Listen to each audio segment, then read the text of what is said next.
Biblia explicada, un recorrido diario por las Sagradas Escrituras.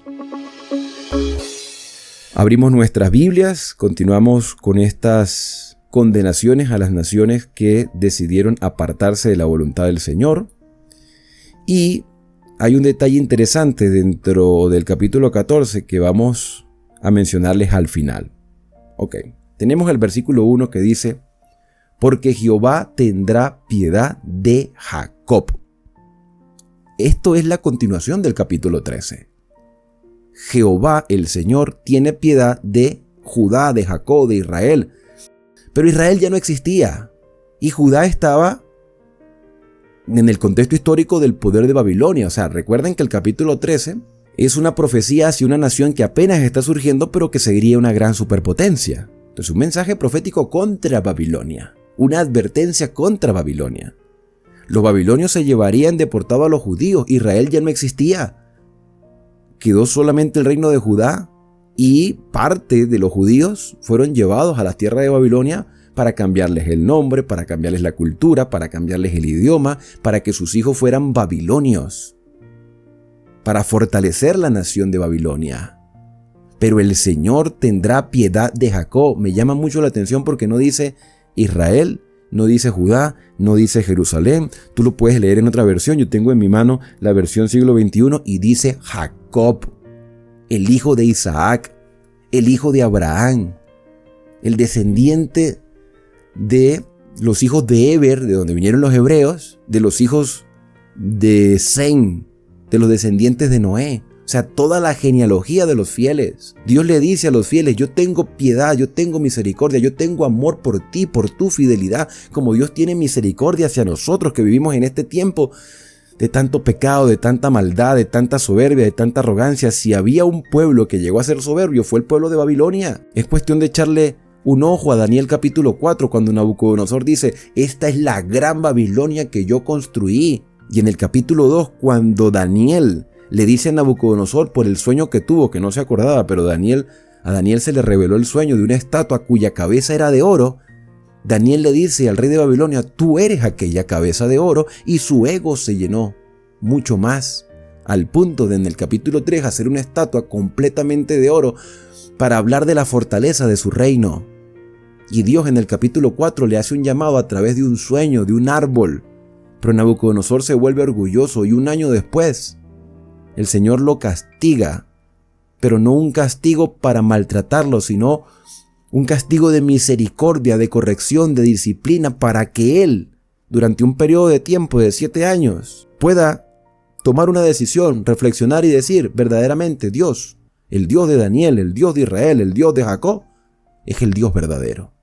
Porque Dios siempre quiso salvar a los reyes de las naciones y siempre ha querido salvar a toda la humanidad. Pero somos los seres humanos los que desechamos el mensaje. El Señor tiene piedad de Jacob y todavía escogerá a Israel. Ahora sí se menciona Israel, pero primero se menciona a Jacob para que recordemos de dónde venimos. Recuerden que Jacob se transformó en Israel cuando luchó con el Señor. Y Dios le bendijo cambiándole el nombre. Pasar de Jacob a Israel es identificarnos con Dios y dejar la maldad a un lado. Y lo hará reposar en la tierra, en su tierra, y a ellos se reunirán extranjeros, vendrán ahora extranjeros. Para formar parte de la familia de Jacob, se juntarán con la familia de Jacob, para formar parte del pueblo de Dios. Y tomarán los pueblos y los traerán a su lugar, y la casa de Israel los poseerá por siervos y criadas en la tierra de Jehová. Es decir, retornarán y cautivarán a los que los cautivaron. A ver, esto es un juego de palabras. Cautivar no es llevarlos cautivos, ni esclavizarlos, ni maltratarlos. Cautivar tiene algo así como crear en ellos admiración. Están cautivados, están tomados, están poseídos por el mensaje, están llenos del Espíritu porque se han dejado dirigir por el Espíritu. Y van a querer aprender del pueblo de Dios. Pero no cualquiera, de los fieles. Y señorearán sobre los que los oprimieron. Los educarán, diría yo. O sea, no es pagarles de la misma forma como ellos hicieron, Por eso es que el Salmo 37, cuando yo lo expliqué, decía, mira, 37 o 137, no es pagarles haciéndoles lo mismo que ellos les hicieron, sino mostrándoles un mejor camino para aquellos que haciendo maldad, viviendo en la ignorancia, no conocían la voluntad del Señor. Versículo número 3.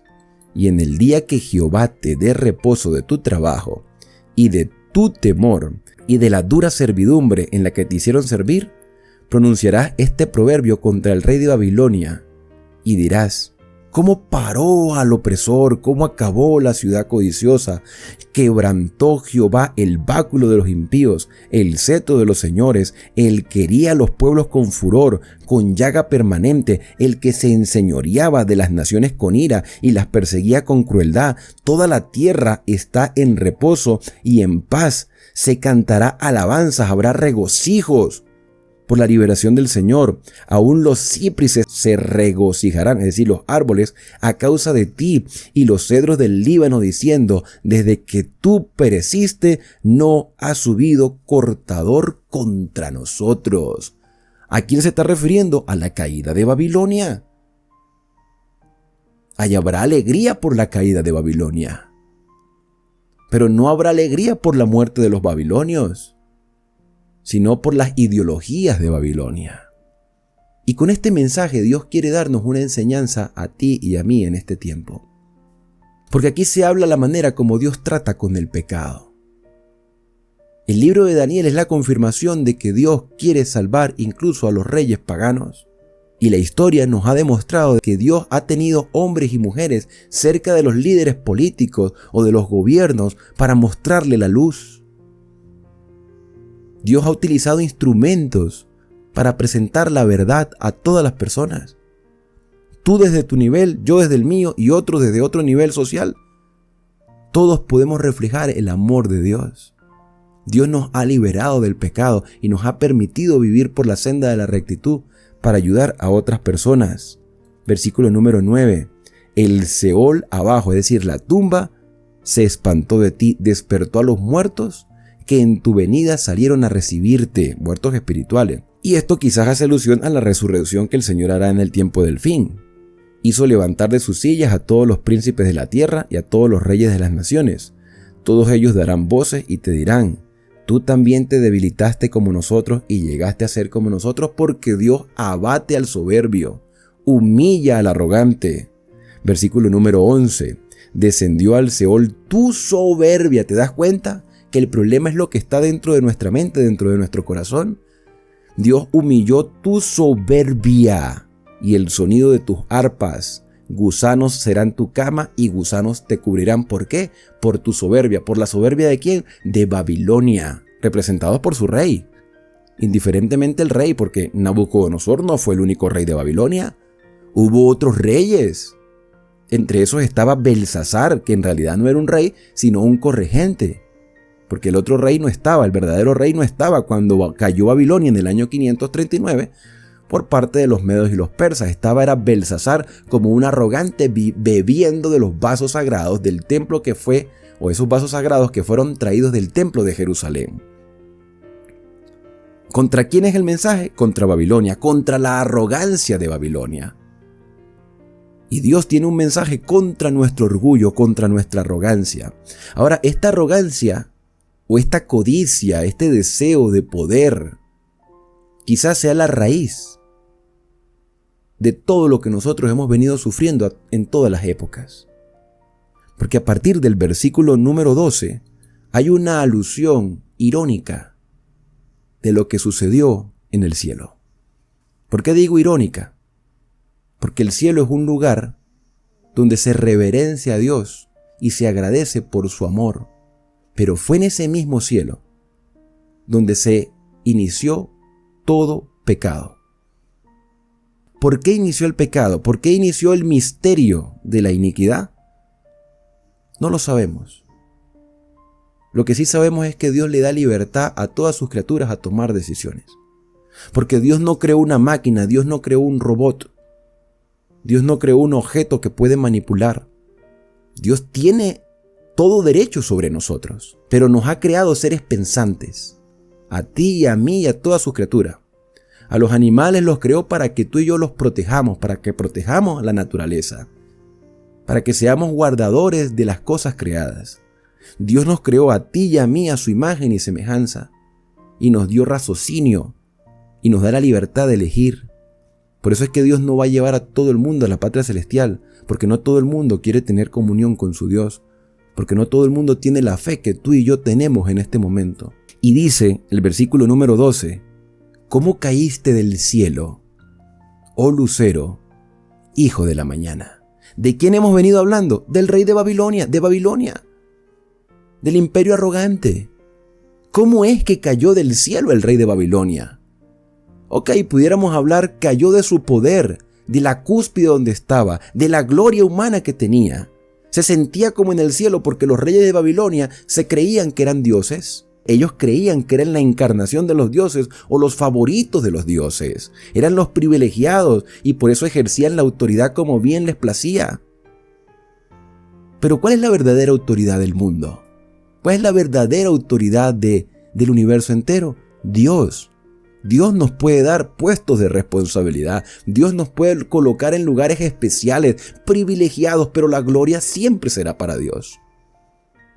Ahora, en el cielo, sus criaturas también tienen lugares privilegiados. Dios designa responsabilidades en el cielo a sus ángeles. Dios tiene serafines, tiene querubines, tiene habitantes en otros mundos que nosotros desconocemos. Y cada uno cumple funciones. Cuando Adán y Eva fueron creados y colocados en la tierra, fueron creados para multiplicarse, llenar la tierra, sojuzgarla, administrarla, cuidarla y demostrar fidelidad al Señor. ¿Tú te has puesto a pensar por qué Dios decidió colocar un árbol llamado el árbol de la ciencia del bien y del mal? ¿Con qué propósito?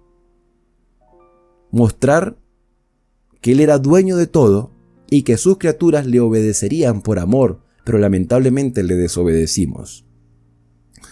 ¿Y con qué otro propósito más lo hizo?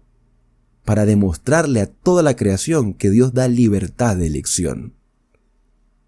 En el cielo se levantó un lucero, el lucero de la mañana, para rebelarse contra Dios. Estamos hablando de Lucifer, estamos hablando de Satanás, el engañador. Satanás es el engañador y Lucifer es el lucero de la mañana. Así como Dios abate la arrogancia del ser humano, Dios también nos muestra que uno de sus seres creados se volvió arrogante, orgulloso, ambicioso y quiso codiciar el poder que no le correspondía. ¿Tenía la libertad para hacerlo? Sí. ¿Era lo correcto? No. Dios le mostró su error, por supuesto. ¿Aceptó su error? En realidad no. En realidad se volvió perseverante en su rebeldía y por eso esta alusión al rey de Babilonia nos muestra cómo fue el gran conflicto que se libró en el cielo. ¿Cómo caíste del cielo, oh lucero hijo de la mañana? Está hablando de Satanás. Cortado fuiste por tierra, tú que debilitas a las naciones, tú que decías en tu corazón, subiré al cielo en lo alto, junto a las estrellas de Dios, levantaré mi trono, y en el monte del testimonio me sentaré a los lados del norte. Tú te puedes preguntar, ¿por qué si estamos hablando del rey de Babilonia? ¿Por qué ahora salimos con Satanás? O sea, ¿en qué momento cambia una visión a otra? No, es la misma visión. ¿Te acuerdas cuando estudiamos en los capítulos anteriores, cuando se hablaba de una virgen concebirá y dará a luz un hijo, y será llamado su nombre Emmanuel, porque niño nos es nacido y el principado sobre su hombro, y será llamado admirable, consejero, Dios fuerte, Padre eterno, príncipe de paz? O cuando hablamos de la raíz que sale de la vara que sale del tronco de Isaí. Son ilustraciones, son cosas que tenían su connotación real allí en su contexto histórico, pero que también nos proyectan hacia el cumplimiento de las promesas del Señor. Entonces, si esas imágenes eran literales y representaban a el Mesías que habría de venir, que es Cristo, esta imagen literal del rey de Babilonia muestra una realidad espiritual de lo que sucedió en el corazón de Satanás, porque lo mismo que le ocurrió al rey le ocurrió a Satanás en el cielo. Ahora, ¿Dios quiso salvar al rey de Babilonia? Por supuesto. ¿Dios quiso hacer de que Satanás o Lucifer reconociera su condición? Por supuesto que sí.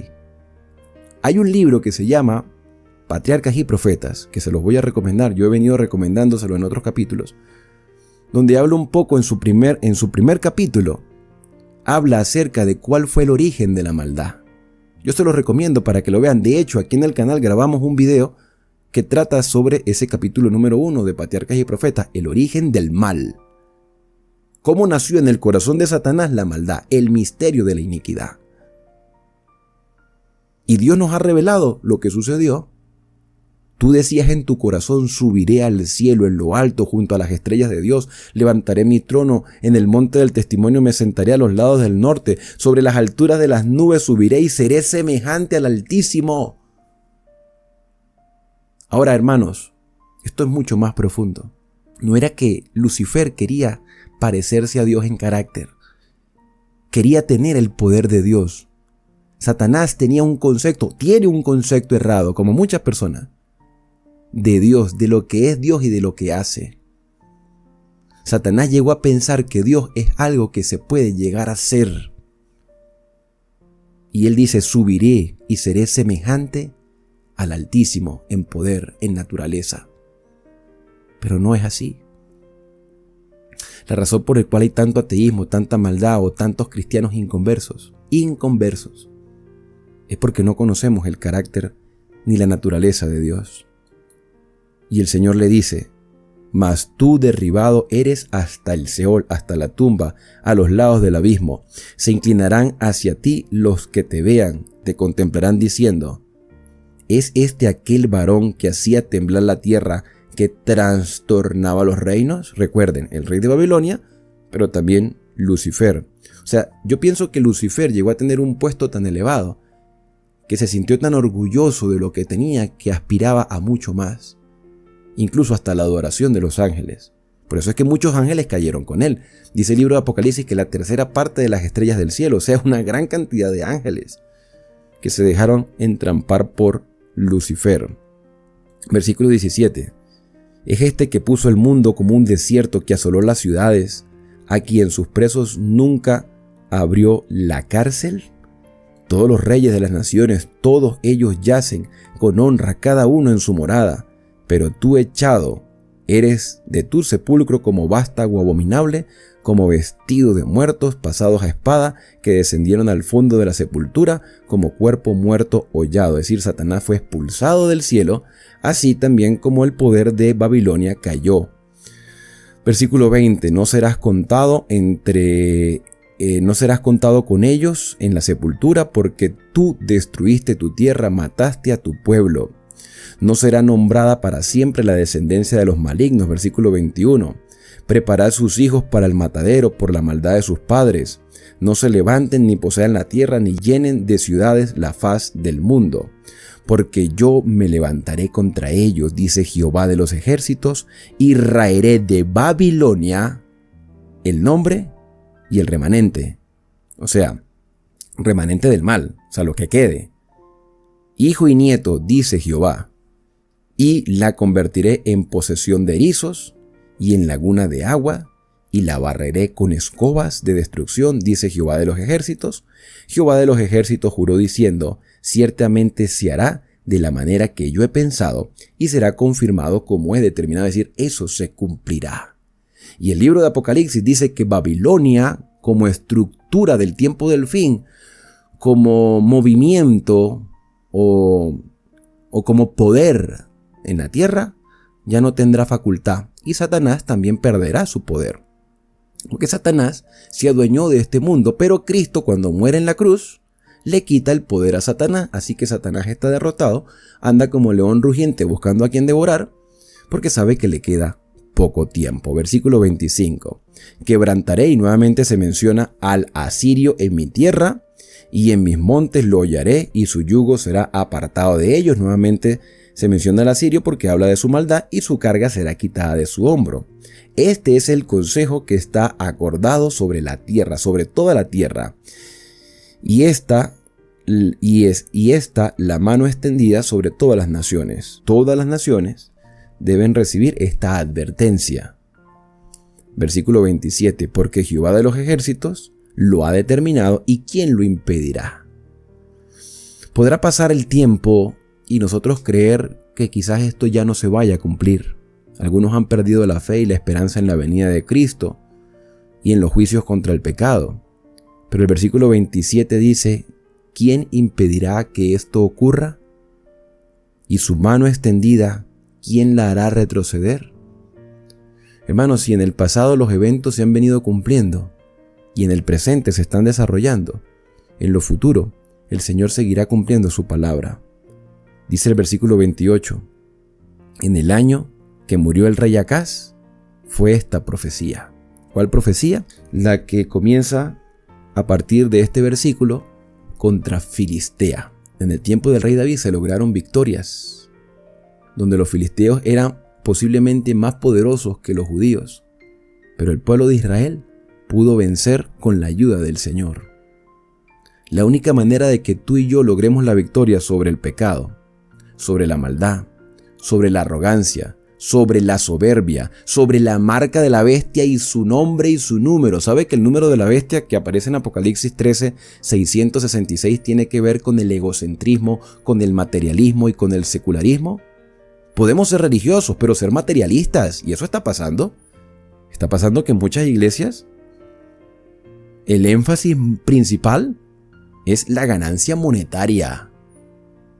Predicadores y laicos se han vuelto a simplemente a buscar poder material. Y eso es parte del número de la bestia. Tú puedes ser religioso y estar en una iglesia. O sea, Satanás, el creyente más grande del mundo es Satanás. Porque Satanás vivió en el cielo.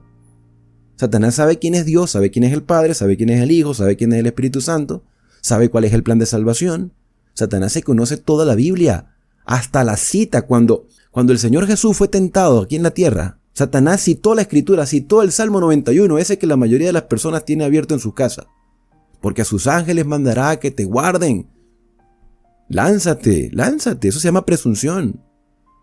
Satanás le dijo, Dios te va a proteger, el Padre te va a proteger. Si verdaderamente tú eres el Hijo de Dios, pues di que esas piedras se conviertan en pan. Porque Dios no quiere que tú pases hambre.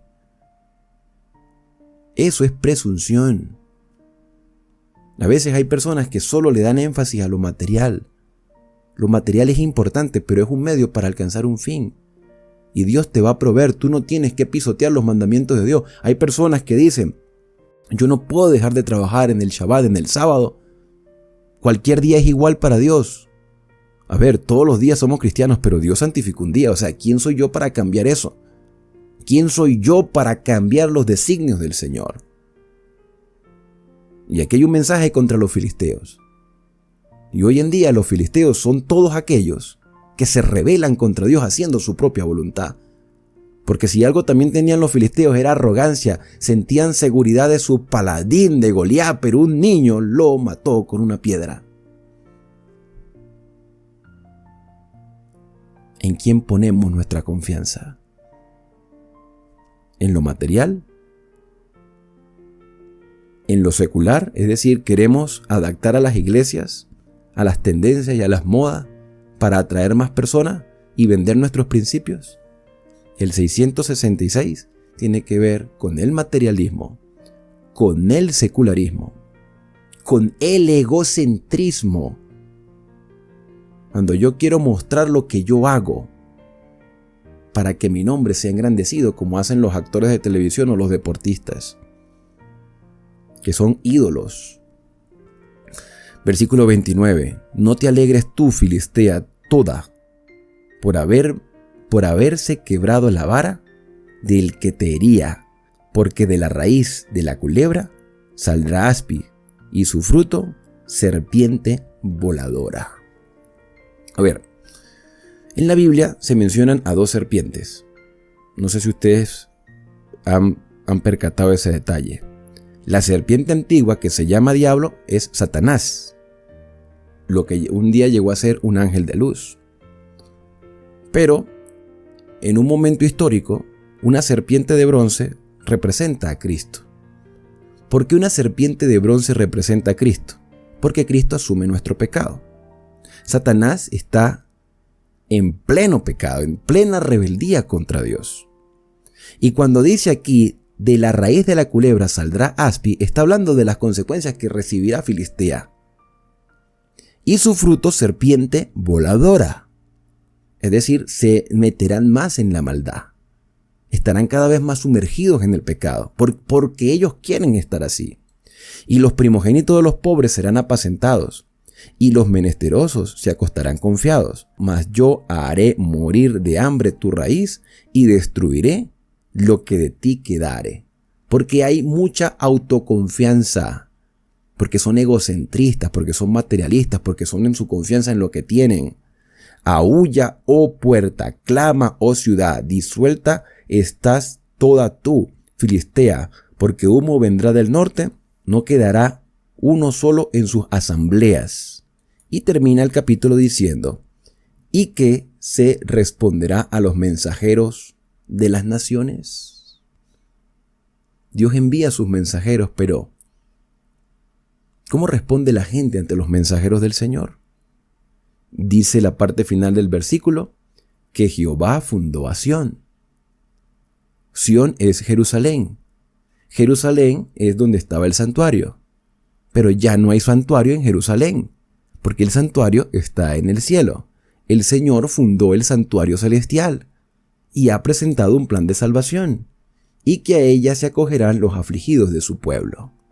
¿Dónde va a estar nuestra plena confianza el día de hoy? En lo que Cristo hizo, en lo que Cristo hace y en lo que Cristo hará. Lo que hizo en la cruz, lo que hace por nosotros en el santuario y lo que hará cuando venga a buscarnos en las nubes de los cielos. ¿De qué lado quieres estar tú? ¿Del lado de Babilonia? ¿Del lado de Filistea? ¿O del lado de la nueva Jerusalén, Sión, que descenderá del cielo como una novia ataviada para su marido? Por supuesto que este mensaje tiene una alusión a los filisteos literales, que por cierto los filisteos literales dicen algunos judíos que son los que están en Gaza, pero esa historia ha cambiado mucho. Lo que sí estoy seguro que todo aquel que se aparta de la verdad presente recibirá condenación. Y Dios te hace un llamado para que el orgullo y la soberbia no nos aparten de nuestro Dios. De esta manera hemos terminado este capítulo 14 del libro del profeta Isaías. Mañana, si Dios nos lo permite, continuaremos con el capítulo número 15. Recuerda que puedes hacer tus comentarios en la parte de abajo de este video, puedes suscribirte, activar las notificaciones, si te gustó dale un me gusta y sigamos creciendo en lo que Dios nos ha revelado. Vamos a orar. Querido Padre, Dios Todopoderoso, quita de nosotros el orgullo, la soberbia, el egocentrismo, el materialismo. Permítenos depender de ti y ser obediente a tus mandamientos. Que la historia de la caída de Babilonia literal y la caída de Lucifer sea, Señor, una advertencia para nosotros. Somos humanos, propensos a cometer errores constantemente, pero aquí estamos, queriendo aprender de ti y de hacer tu voluntad. Ayúdanos, Señor, porque solo en ti podemos confiar, podemos depender y podemos decir que tú nos sostienes. Perdona nuestras faltas, Señor, y corrígenos con el poder de tu Santo Espíritu.